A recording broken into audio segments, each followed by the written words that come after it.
আজকে রাত্রেবেলা 10টার দিকে আমি পায়েস বানাচ্ছিলাম, তো ভাবলাম একটু ভিডিও করে তোমাদের সাথে শেয়ারই করে নিই।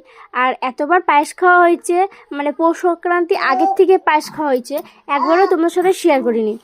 তো এই নিয়ে 7-8বার তো হবেই, কারণ আমার মিষ্টি জিনিস ফেভারেট। আর তোমাদের দাদাভাই হচ্ছে আজকে গেছিলো দুধ আনতে, তো 2 কেজি দুধ নিয়ে আসছে, সেটাই পায়েস বানাচ্ছি।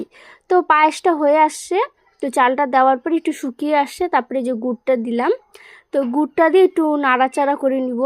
আর এরকম পায়েস খেতে খুবই ভালো লাগে। দিনের বেলায় বানাতাম, তো বিছানায় একটুখানি বসেছিলাম মোবাইল দেখতে দেখতে, তো রাত্রি হয়ে গেছে।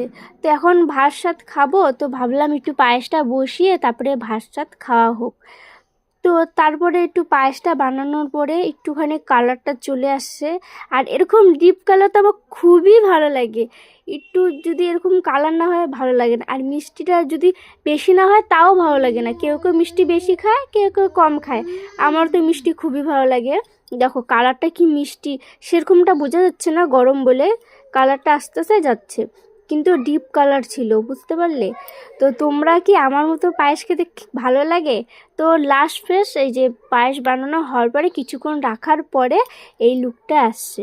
তো তোমাদের যদি পায়েস খেতে ভালো লাগে কমেন্টে জানাবে, আমি সবার বাড়িতে যাই পৌঁছে দিয়ে আসবো। আজকের জন্য এতটুকু, সবাইকে বাই বাই, ভালো থাকবে।